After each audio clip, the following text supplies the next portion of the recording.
Dobry wieczór, uważajemy damy gospoda. Dobro pożalować, ja, Saul Montes-Bradley. Iz Florida. Крупнейші чи словечкої? Хранилище без польс информация. А кроме меня, Томас Виктор из Калифорнии. Единственный живой эксперт по гнетам времен Первой мировой войны. Holy Kraposki! We don't have any subtitles. People don't know what we talk about. Welcome to Beer Blather, Amerikanski. We Ruski experti. Or something to that effect. It's amazing, Thomas. How are you doing, by the way? How many fucking morons with a fake Russian accent can make history nowadays, isn't it? Maybe Gakar Townsend will pick us up for his show now that we speak Russian. Well, it's funny that you should mention that. I watch a Ukrainian program called Warthog Defense, and the Russians released for Russian consumption only. It's a recording of what they said is two Americans arguing with each other. They're fighting in Ukraine, and they're angry because the Ukrainians aren't doing any fighting and they haven't sent them the coordinates. And so one is going 0257, send the coordinates. Damn these Ukrainians, they do nothing. The other one's going, Damn you to Helski. And the other's going, yes, brother, I know what you mean. I killed them. He actually says, I killed them. And they're saying, see, the Russians claimed, I only knew this because YouTube, where we are right now, makes recommendations, and they recommended a pro-Russian channel run by a very frightened-looking American, and he claims that the Russians destroyed a NATO control center in Ukraine and killed, I think he said 300 to 600 high-ranking NATO officials, including Americans and officials from every NATO country. And so now NATO is done. They've washed their hands of Ukraine, and yes, they want to get out of Ukraine. And guess who their big guest was? I'm sorry, but this is funnier than the for Audrey Hepburn at Budweiser Light bullshit. It's already they fired the vice president for marketing. Yes, we replaced her, so it's all over. It's all over, like we expected it would be. It's like pretty soon. I don't know if they're going to be apologizing, but they're going to be having a campaign with fucking lumberjacks. They're already trying that. They're waving the flag. They're saying we're on your side, working class Americans, and they're gonna have to mend a lot of fences. But we'll see what happens. But I mean, as we pointed out, this was the wrong group, especially now. I mean, I think they stopped another transsexual.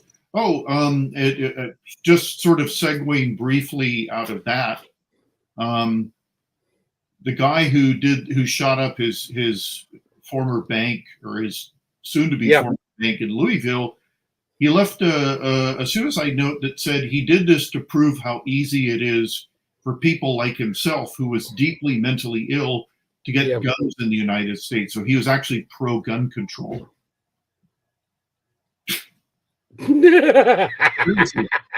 Seriously. And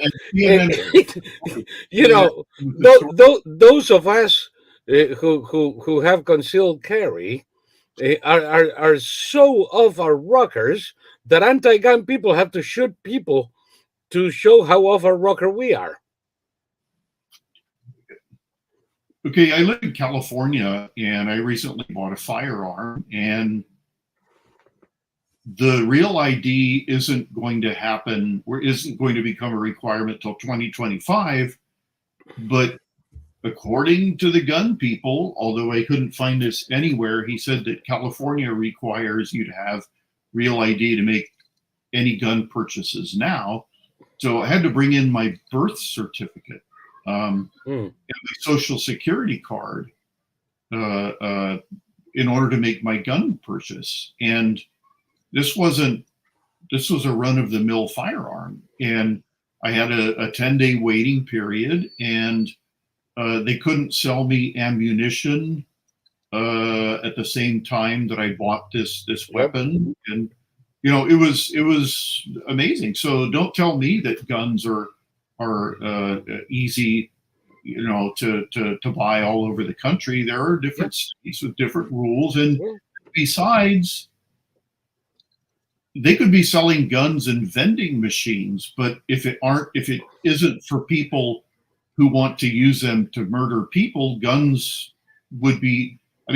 are utterly harmless until somebody picks it up and starts mowing people down with it. Yeah, or knives. Knives, cars, or garden scissors, or SUVs, and anyway, or mopeds.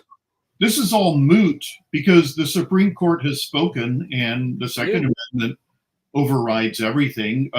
Believe it or not, there are now several female active duty soldiers coming out saying that they can't defend the Second Amendment, they can't defend the Constitution. And it's like, why aren't these people immediately cashiered?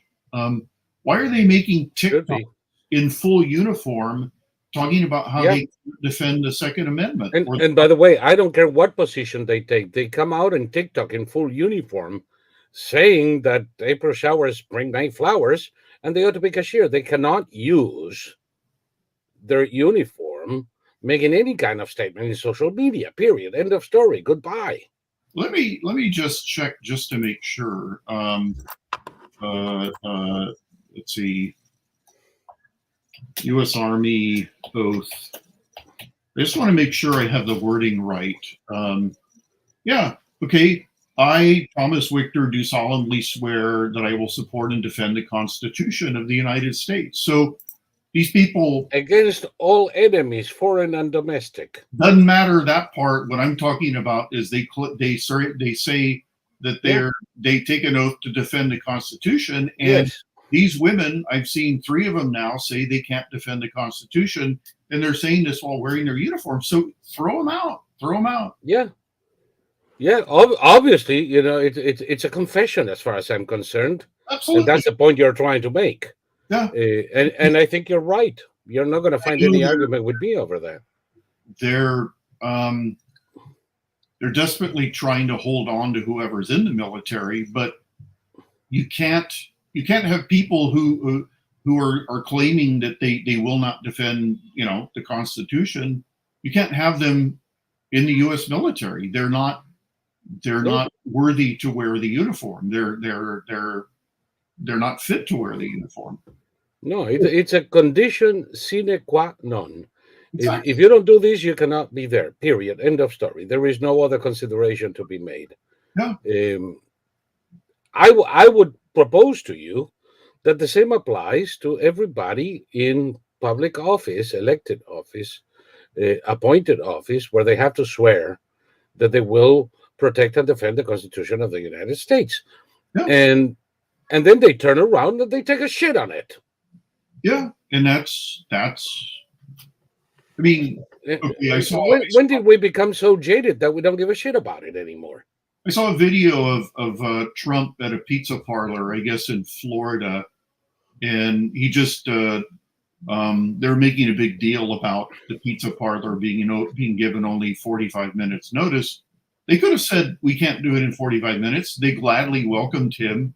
The pizza workers were having conniptions of excitement. They all had their cameras out, and Trump bought pizza for all the people there, and I was just trying to imagine any other politician having that reaction. forget Joe Biden. Is there any other Republican politician that people feel that excitement about? No, let's put it clearly.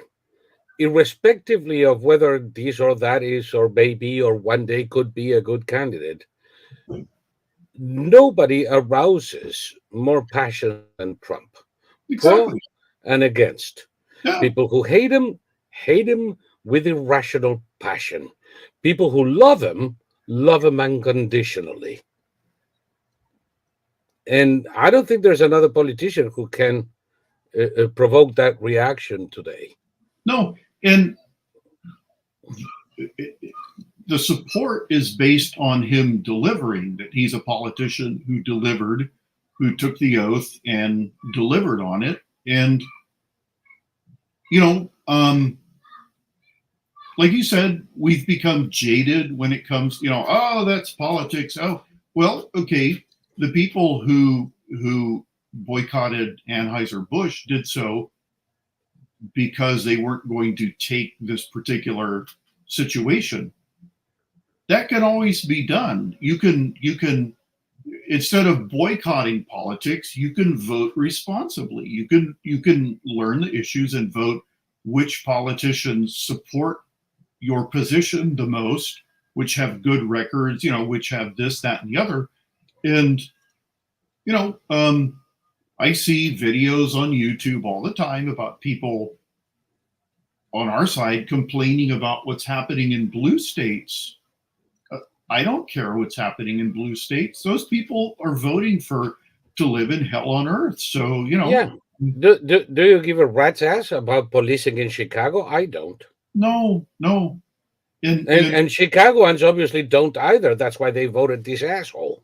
I mean, it's so funny. They're so upset with Lightfoot and her refusal to provide them with public safety that they vote for a guy who's saying that Lightfoot was a conservative in comparison to what I'm going to do. It's lovely. It's lovely. They decided that Stalin wasn't good and voted for Trotsky. Yeah.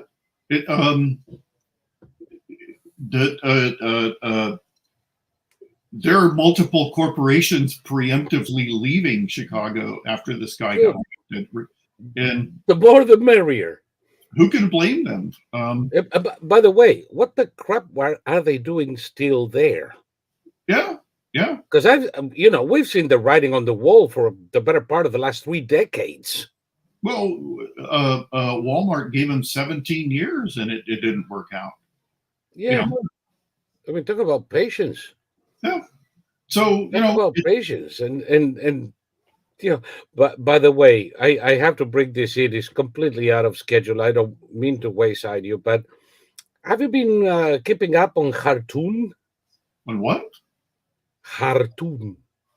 In the Sudan. Khartoum. Yeah.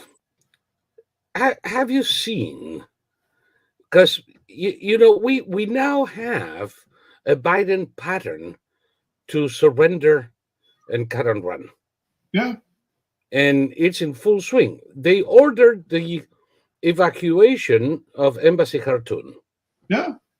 And they took everybody at the embassy, about 70 people, on planes. Of course, they had been evacuating non-essential personnel, family members for a number of days now. But today they decided to just lock it up and get the fuck out of here. And they made a perfect plan to evacuate Khartoum. There is a fucking problem here. There were 16,000 Americans registered at the embassy. How many of them are they evacuating? One C-17's worth. Not one person. They just evacuated embassy personnel, and they left a note at the door. Hey, sorry, we're gone. Fuck you. We're not evacuating anybody because the conditions are not ripe and the airport is closed. Bye. Well, it's funny because other countries, including Japan, are sending special forces to rescue their people. Saudi sent a fucking cruise ship. Yeah. And you have the videos of these people arriving in Saudi and being greeted with chocolates and flowers. Americans, they're being greeted with bullets Yeah. and kicks in the ass in Khartoum because, if you're an American citizen and you happen to be stranded in a place that is going to shit to hell in a handbasket because our government is the most incompetent band of cretins ever assembled in a single city. Tough. Well, I had my passport stolen in the former Yugoslavia in the tail end of the Carter years, 1980, before the 1980 election. And I went to it was stolen on a train, and I got off in Belgrade, and I went to the U.S. consulate, and they said, "We can't help you." And I said, "You have to help me." They said, "Well, how do we know you say who you are?" And I said, "Okay, then I'm going to die." And, and I said, "Look, you're the U.S. consulate. I'm an American citizen. Here's 4 of my friends who I've been traveling with. Here's my sliced open shirt where they took a razor blade and sliced open my shirt to get my fanny pack wearing inside my shirt." And so the guy huffed and puffed, and he agreed to help me. But his initial response was that, they were good. And it was like, and I said, I'm going to die. I'm in a communist country with no ID. What do you think is going to happen to me? And if I hadn't pinned him to the wall that way, he wouldn't have done anything. And to make up for the fact that I forced him to help me, they gave me a passport that got me stopped on every single border going all the way back to Norway, because it was typed up with a regular typewriter instead of the special passport typewriter that has the green lettering that's all broken up into sections. And he glued my portrait in. Then he put the U.S. stamp right across the face, so you couldn't even identify the face. And so I got home, and my father said, "Let me see that passport." And then he said, "Come with me." And we went out to the shop. And he took this little crucible, and he got his acetylene torch, and he burnt it to ashes. And then he got out his little black book, and he called the State Department, and he said, "Yeah, my son just had his passport replaced, and I'll be damned if he didn't lose it again. Yeah, this is Edward Joseph Wictor. Send it to my address." And I got a new passport right away. So he said, I remember many years ago, an immigration officer in Buenos Aires stole my passport. Okay, so that you know. Passport, yeah, here it is. Your passport, I just gave it to you. No, you didn't. That kind of situation. Yeah. I eventually was allowed in. After all, they knew who I was. What the fuck? They had my passport. And I went straight to the embassy. And I told them, and they told me, "Oh, yeah, they're doing it all the time now." And they didn't give me a passport. They gave me a letter and a sealed envelope. And I was supposed to, the letter was for the airline to board me, and the sealed envelope was for the immigration officer in the US. And when I arrived, I gave the sealed envelope to the immigration officer, and they opened it, took me to a separate room, checked my identity any which way possible, but a rectoscopy, and eventually sent me home. And they told me, lo and behold, this is 85 or something like that. And I said, "Well, do I have to go get a new passport?" I said, No. Just go home. You're going to get it in the mail. That's back in the days when shit worked. Yeah. Now you apply for a fucking passport and they take 7 months to return it to you. It's ridiculous. Well, my brother sent off for new tags. You know, he bought a new car, and the new tags for the license plates we're going on a month and a half now for the DMV, and they haven't arrived. So, you know, 20 years ago when I was here, 25, 30 years ago, it would have arrived in 3 days, 3 business days, you know. Yeah. But Not anymore. a month and a half. Not anymore. This is sort of a Biden-esque state, a Biden-esque environment. Yeah. Hopefully the neighbors are done with their live music, but if the live music starts, you heard it playing when I heard, holy shit, I never imagined it would be that loud. Okay, they're starting up again. Yeah. So it's going to be hard to hear. So just, you know, I'll chime in when I can, but I took a peek over the fence and they have a live band.